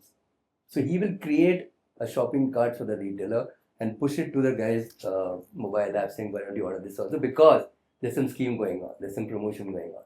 So your omni-channel experience should result in a much better throughput for the retailer as well as for the company. In the sense, unless you bring omni-channel components or channels work together to share real-time data, real-time behavior, it's kind of just 3 different ways of ordering. Right. But you got to bring them together on a common platform that you can share what has happened today, what is the behavior, what is likely to happen today. Then it becomes more relevant to have omni-channel. So that's the RTM design concept that is going on. We see a lot of innovations there, right from designing RTM territory to making it more real-time in terms of reaching the retailer, having outlet level intelligence, saying this outlet is likely to buy and not likely to buy, which actually if you roll backwards in certain selling cycle, if we know that these retailers are likely to buy, typically in a van sale, we actually generate van load recommendations, saying you load only so much. Wow. And you load in the context of that you don't go out of stock at 10th outlet. Because your journey is like, let's say 20 outlets. You should not go to out of stock. You have pre-generated the loaded based on the order, historical on data, forecasted purchase of the retailers. Hey, so that really helps. So you do forecasting by retailer. Yeah, retailer SKU, not just retailer. Wow. Very nice. So retailer SKU combination tells us what is likely to be purchased today. That's the kind of quantity you should load. Of course, you will have some must-have SKU. You will have some focused brand that you push to the van load recommendation. Let the person carry out. And then you train the engine further and further to make it more and more accurate. So these are the, the value adds that AI and of course data brings together in terms of RTM. RTM has been a very, very focus area for all of us in terms of how to make it more accurate, how to make it more real time. Today, RTM is designing the territory, making sure it works, and having real time visibility to what's going on. And hence, as I mentioned earlier, the real time reaction to what's going on in that team. It's about making it far more dynamic than what we have seen in the past. The decisions and the actions. And the decisions. And like I mentioned, the decisions, the speed of data, not decisions, the speed of human review cycles. It's a pretty key thing. That's a lovely line. Yeah, absolutely. Thank you so much, Anupam, for showing us these new ways of using AI smartly and making effective decisions. Okay, let's play another game. This is called Would You Rather. Again, it's a game of choices. So, would you rather do this or that? Okay, Sharon, I'll start with you. Sure. Would you rather choose speed to market or perfect execution? Speed to market. Speed to market. Speed to market. Market share or margins? Margins. Market share. Margins. Data-led decisions or gut instinct? Data-led decisions. Data-led. Gut instincts. That is Anupam, surprise. all the data. Yeah. Okay. Launch and fail fast or keep testing before launch? Launch and fail fast, because today there's enough avenues for you to test in the market than test pre-launch. Fail fast. Yeah, fail fast. Price promotions or value storytelling? That's an either. It's not an either or. You have to choose one as a marketing. Price promotions. Very difficult. Like he said, either or. I'll choose value promotions. Storytelling. What is the option? Price? Was that value Price storytelling? promotion. I chose both. Price promotions or value storytelling? Value storytelling. Okay, and e-commerce or in-store experience? When? You have to choose one for yourself. E-commerce. Commerce, In-store experience. In-store experience. in-store. All right. Now let's talk about technology as our next topic and how it helps in execution. So, Sharon, how do you think technology is reshaping demand understanding and marketing effectiveness? Okay. So I'm going to alter the question a little bit. I can tell you how technology should reshape In the future. in the future, because right now I don't see too many people using technology to make decisions. To explain that, no business today will be penalized or questioned for investing in AI. And like how Anupam mentioned, AI is a great level. The small businesses can take the fight on to the large guys, and they can access information as much as the large guys can today. It's not out of reach. Everybody's got the same technology accessible to them. Now, where it's currently stopping is 2 points. One is a lot of people are using technology to see more data, but that data is not being used to make decisions. I love what Anupam said at the start, right? It's about enabling decisions and enabling action at the speed of the decision making. That is not something that's already happening today. People are using technology to showcase data, saying, "Oh, see how fast I've been able to put this together." Then saying, "So what have we done with it?" That question is not being answered today. Even when you take your online advertising, your performance marketing is the very bad word again, as if there was no performance before this came about. They teach you what metrics to go after. So people who manage your performance marketing ads are basically software managers. They're not marketers. This is the job of the media managers earlier.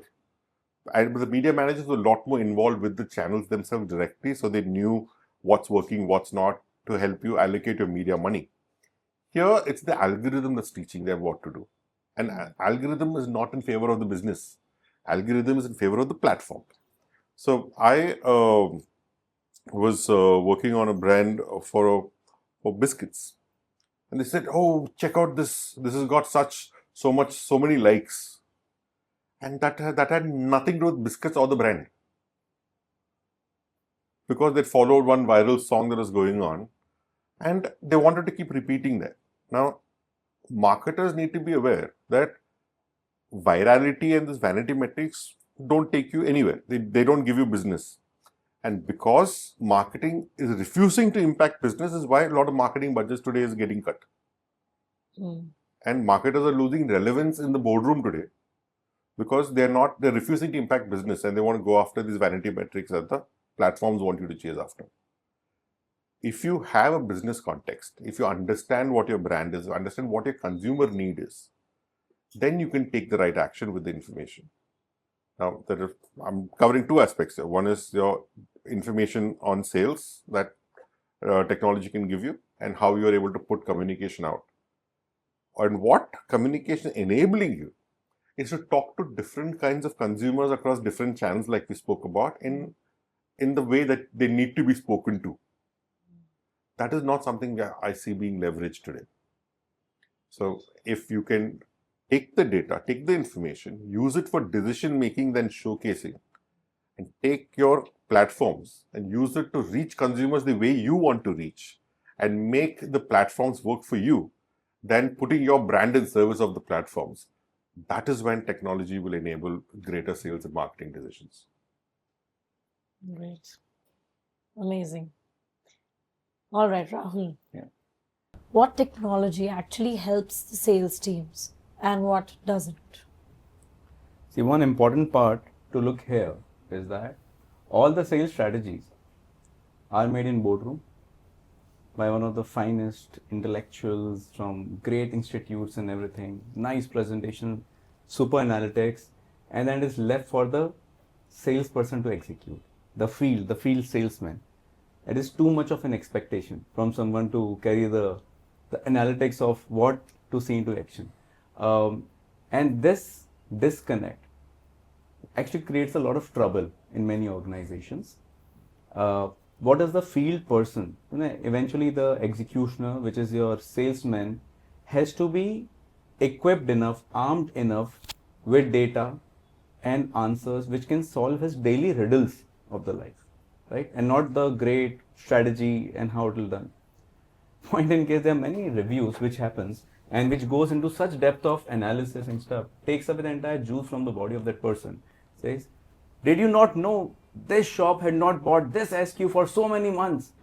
You're like, huh? Pata nahi. But then he's being beaten left, right, center, and that happens in sales, and that's not a good thing. And that is why what I believe is that the technology should arm the last mile executioner with enough things which makes their life easy so that they are able to go to additional outlets in a productive manner on a daily basis, and their insights, their concerns should also be heard back from the market so that we can also address it, because that there are arms and legs and ears in the market. The amount of data they get from the market, the real depth of insight, that is what we want, not from our marketing team who will go visit certain number of days, but there are 400-500 people are there every single day. And as I personally believe that the technology should help in a quick data access through which the sales team, the salesperson, is able to see how much is the stock, sales, outlet, covered, not covered, coverage, what I should focus on, what I should not do. Second thing, a kind of a customer care support through which they can connect. They can tell about their challenges or insights, or could be guided, because all the 500 or 600, so many salesmen every organization has, some has got 5,000-6,000. They all are very different. All 5 fingers are not the same. So they all are different, and hence they have to be guided by a single commandment, and hence there should be a customer care or a board, a command center through which they can have communication. At the same time, there should be product training kit, tech enabled. Another thing is that we hire a lot of good salesmen from market saying, oh, this guy has worked in this organization, it's a very good direct distribution organization, let's just hire these salesmen. And they struggle. But why are they struggling? The point is that, do these people know the brand or the product as much as you want them to be? What does the brand stand for? Do they say the same language? And is there a module in place which trains them exactly in the same manner every single day. Whether the person is there, new person comes in, everybody says the same language. It's like army commandments. You say the same thing every single Standardized day. It's a tech. standard thing. Right, and when you're talking about your Faluda mix or Jigardanda that you mentioned, they might never have made it at home for them to go sell it.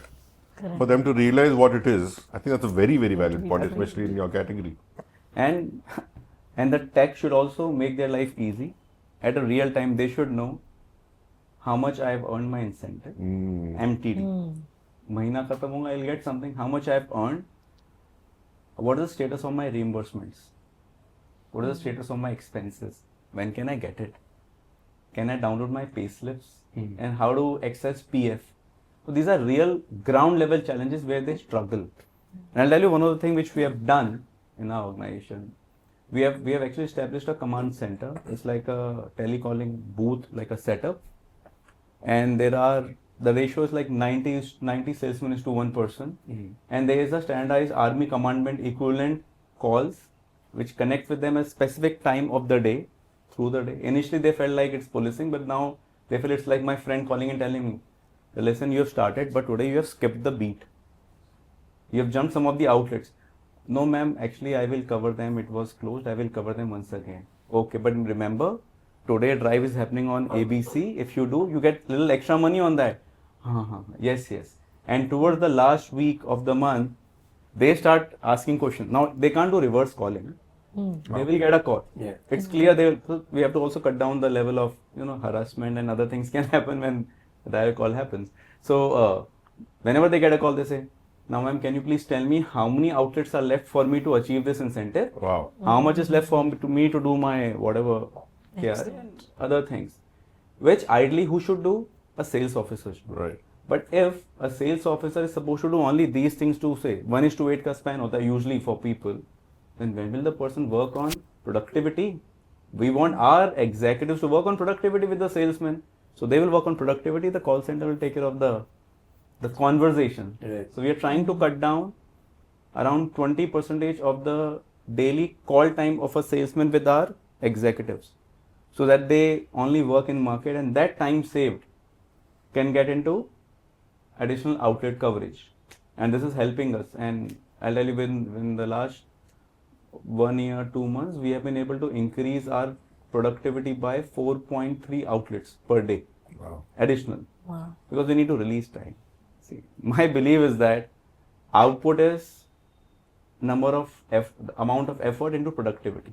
Now, effort, utna hi time hai, 24 hours. So you can only work on the productivity part. If you scale that up, and hence the tech parts should solve for it. And like I said about the reimbursement and other things, that also we have a module through which they know exactly how much money they are getting. So it's pretty transparent. Now what we are trying to ensure is that how with the tech we have, and few more adoption we are doing on the tech, how we can give them their own money, their expenses within 2 days of the month closing. Wow. So they just, whatever they have spent, you just take it it. Just take it. Your incentives, your expenses, take it. Yeah. Because these are things which will make them feel happy. And when they're happy, Great. then they will go the extra mile. When we were talking extra mile. You say, hello, I'll go somewhere else for extra mile. Correct. So it's a mix of tech and people being at the heart of the organization. I think both has to work in tandem to make this work. No, great examples and smart use of technology grounded in the reality and the problems of the sales force. Yeah. And solving real tensions in their lives and also giving you better productivity. So Yes. it's really a win-win. Yes. Excellent. Okay, Anupam, coming to you. How are AI and automation improving daily FMCG execution? So I'll just take off from what Rahul was saying, right? All that he said is exactly what we do.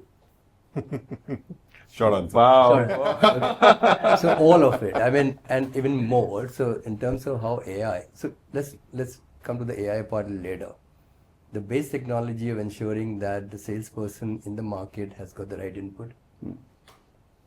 Typically what happens is sales team in the market, there's so many things they have to keep on doing on a regular basis. Perfect store, placement, target for the outlet, must have SKU, all that, to keep all of them constantly running, it requires a whole lot of energy from the salespeople. And like you said, it's too much information for a salesperson.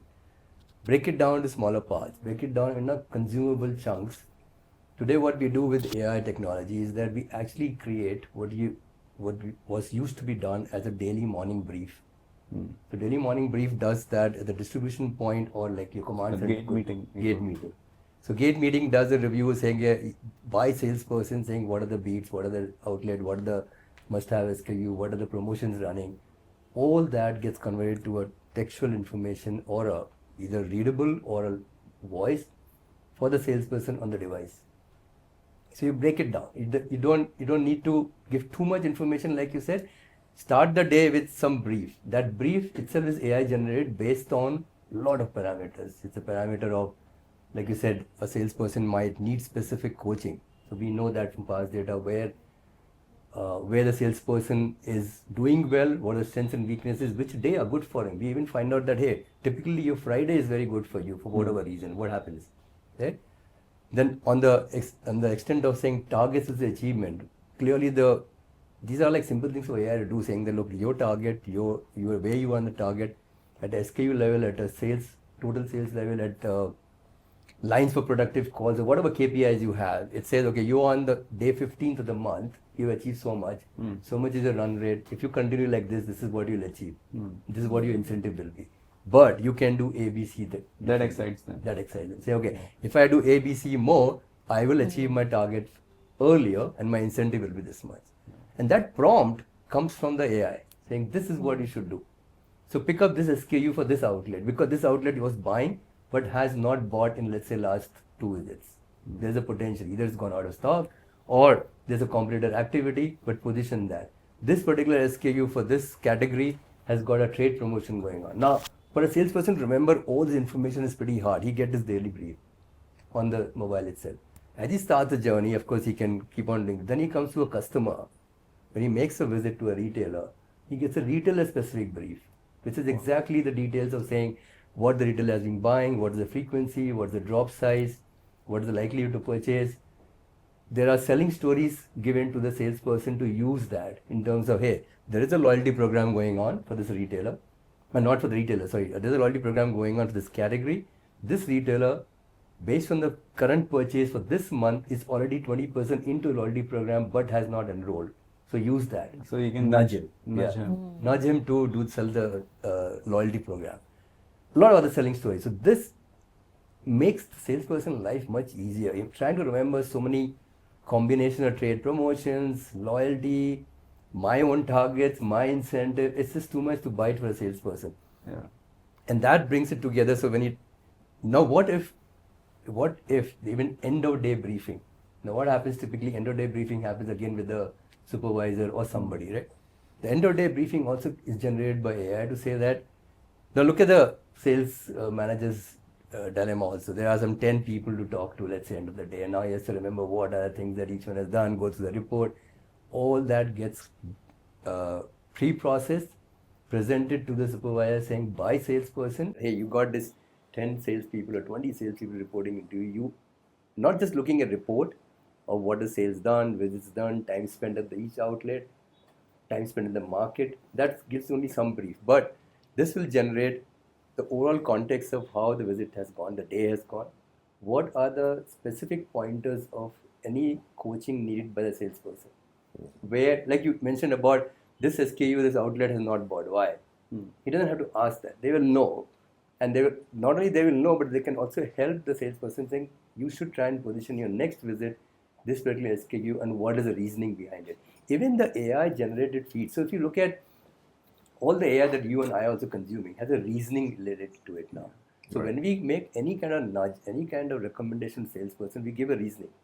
We say, why should you not go to this outlet today?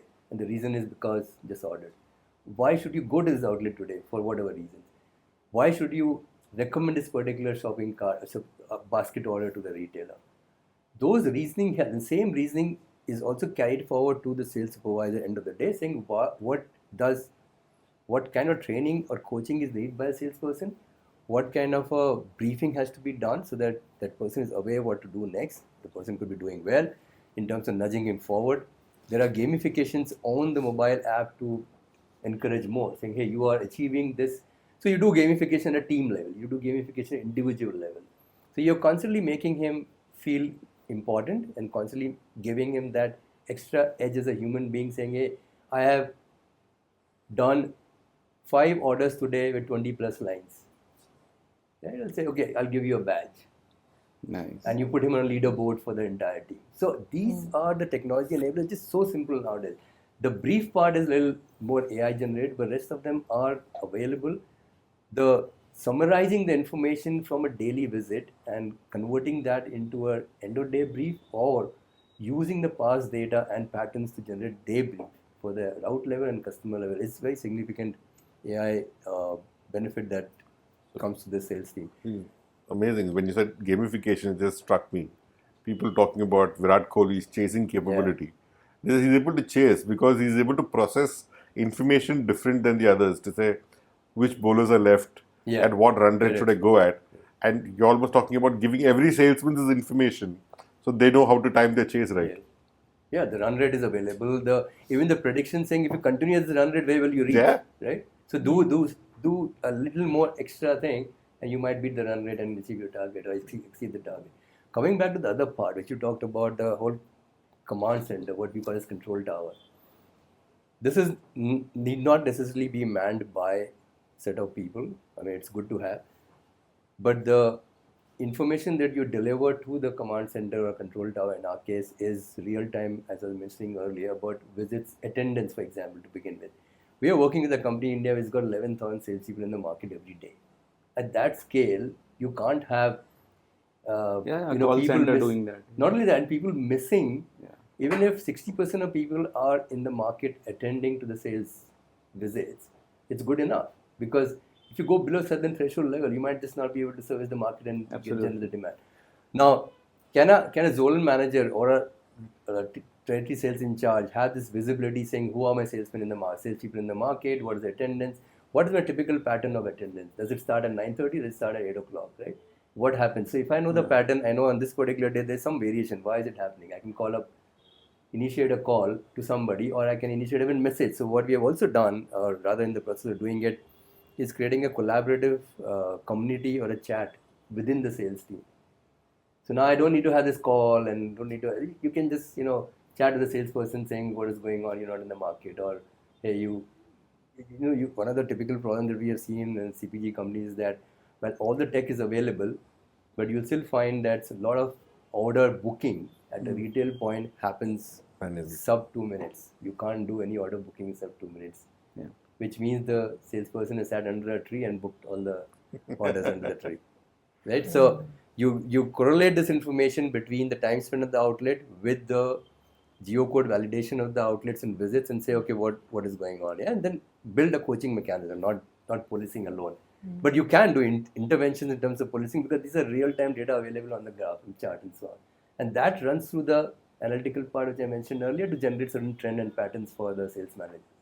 Right. This is the daily execution of in the market can be enabled through AI and technology. Quite rooted. Yeah, absolutely.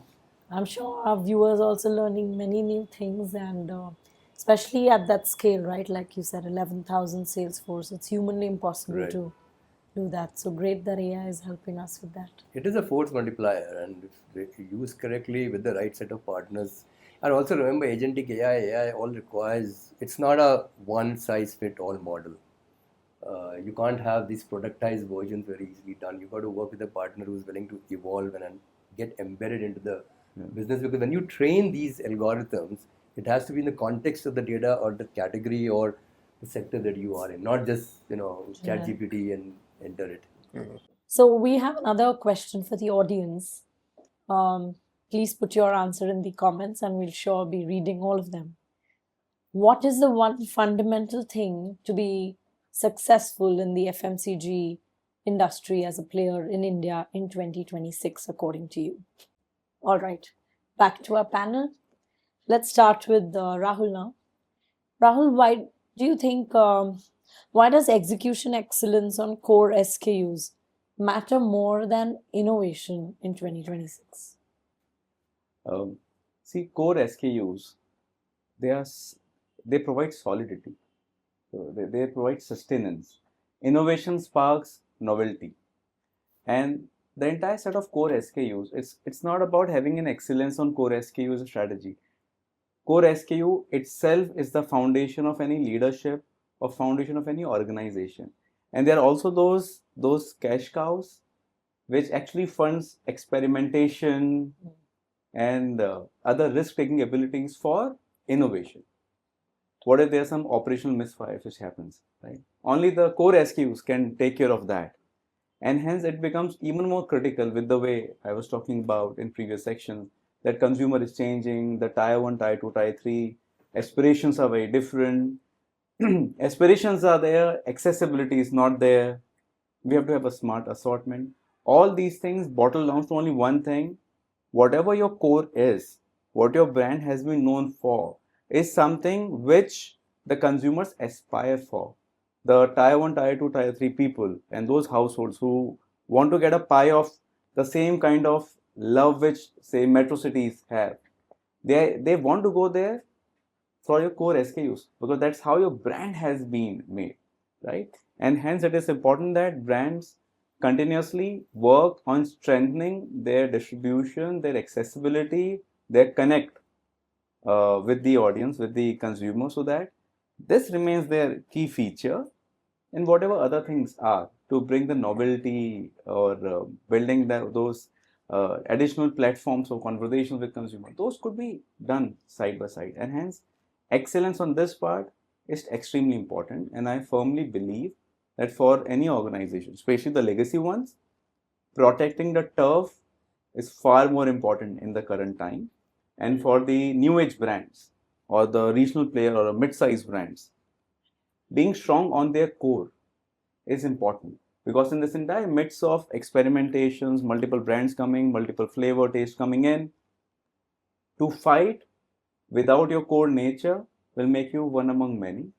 And to have a very solid position and fight from the position of strength will give you a long lasting business. And yeah, that's how I want to summarize it. Core is what funds the innovation anyway, right? I've also seen companies going core of core.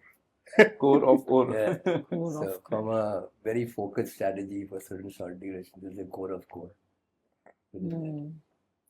And I think also with the new trend around nostalgia, I've seen that innovation and all can catch on to the latest trends. But I think when consumers are nostalgic about brands, they go back to the core SKUs that You're truly right. made. And actually, that is happening.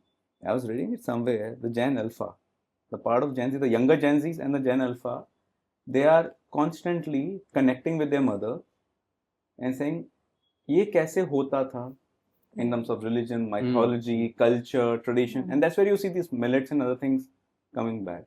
Now, think of a brand who loses its core to fight for the, say a Gen Z generation. And this generation transcends into another leap after a decade. And what do? It's a migratory phase of age, right? And new consumers come in. And as one should not lose out the core. Yeah. Okay. Now let's talk a little bit more about the consumer. Sharan, question to you is, what consumer truths have remained unchanged despite all the change? Okay. So I've got a question back to you. I will give you a few descriptors, and I need you to tell me which generation of consumer we're talking about. Okay. Highly technology dependent.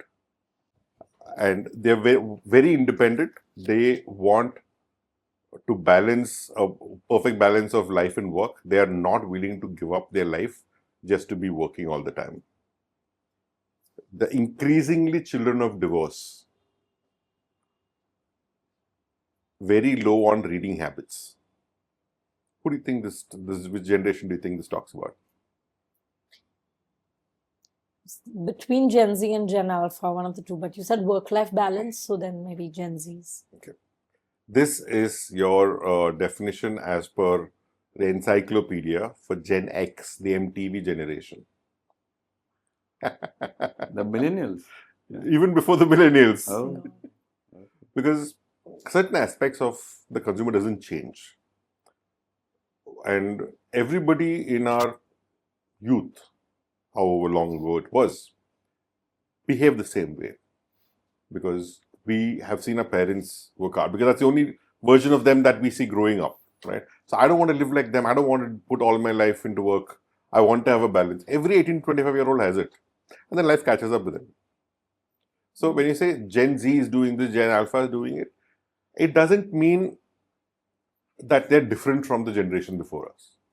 When we were 18, 25, also we behaved the same. However, what changes is their access to technology and information, which creates varying trends. So the consumer doesn't change. Like what Rahul was just saying, you have trends of people wanting to go back to millets, wanting to go back to nostalgia. So the Gen X had a complete American fixation. So those trends will keep changing. It is marketing uncles like me who coined these terms of Alpha and Gen Z to keep us more relevant, because we're jealous of the youngsters right now. Because we believe they've got more than what we had growing up. Every generation feels that from the time of Socrates. The consumer hasn't changed. And the core truth and the most bitter truth for any marketer to accept is that the consumer doesn't care. The consumer doesn't care about your brand. If you are not available, consumer will pick some other brand. I could claim to be the biggest fan of Coke. And if Coke is not available in a certain store, I will have Pepsi. I will have Thumbs Up also. So I'm not going to walk away. So I don't owe Coke anything for me to walk away. Marketers have falsely assumed lack of options to loyalty. And today, their options are many. And I can only trigger repeat purchase. And loyalty is not something the consumer shows the brand. Consumer is the paying customer. So, and I as a brand, I'm in service of the customer. I should be loyal to the customer, not the customer to the brand.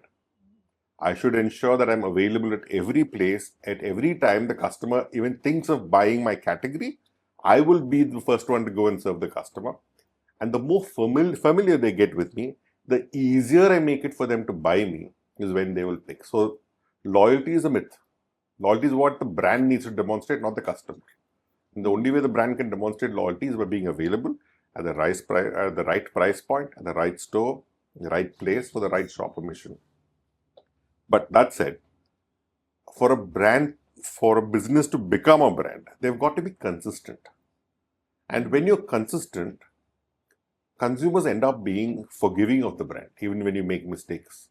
So this is from the book Shoe Dog by the founder of Nike, in which he says they built a shoe and they wanted a steel finish to it, and they gave it an aluminum paint, and it looked really jazzy and all that. But when they launched it in the market, they realized this paint was hardening, becoming like steel, tearing through the fabric and cutting into the feet of the runners, causing bleeding. And they thought the company is finished. How can a shoe built on runners be damaging runners' feet? They thought we've done for. Customers just came back and returned this, and they were curious. Why aren't you angry that you bought something from us and we've harmed you? We've caused you to bleed. I said, but you're Nike. You keep trying something new for runners all the time. No, we get it. Next time you'll get it right. That's how people reacted. Because they were consistent, they were focused on running, they were focused on runners, and that is the insight. Today we are building brands because we see a white space opportunity. I see another brand playing there, they don't have enough competition, so I'm going to play in the same space. It's okay to do as a strategic decision, but a brand has to understand the consumer, get their insight hook.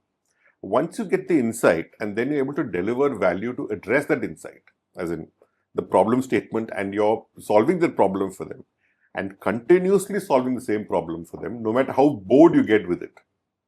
That is how you build a brand. So the consumers haven't changed. The brands have gotten lazy. They need to buck up a lot more right now. Strong statements there. Remember the first section I was saying? The legacy doesn't ensure Exactly. success. Yeah. That's exactly. Exactly. Yeah, it's Exactly. the consumer after all. Okay, great. Anupam, my question to you is, how can AI dashboards and digital coaching sustain execution discipline? Okay. So in the entire sales activity and market execution, building excellence and making it a habit requires constant reinforcement. Our learning from all the companies that we work with, and over the period of time that we evolve the solution, evolve the way the data is presented, our current understanding is that dashboard do not really make sense anymore. I mean, the whole concept of, I think you were also mentioning it earlier, that you get this nice dashboard, you have strategy, you have a lot of analytical inputs into that, but at the time of execution in the market, it really doesn't have any relevance unless it is broken down into very bite-sized information for the person at the retail point. A person who is reviewing a salesperson has that information at his on his mobile app or something. That is why purely dashboards and pure information that we have been used to in past is not so relevant anymore. It's more about doing the same level of analysis and much more using all the current technology, be it AI, be it agentic, be it Gen AI, whatever, but breaking it down to very profile level, breaking it down to a specific use case. Like we discussed earlier, whether it's a van seller or a pre-seller, what is the use case? What is that outlet level intelligence that the person needs at the time of making the visit? That is where the relevance of all this information will come into.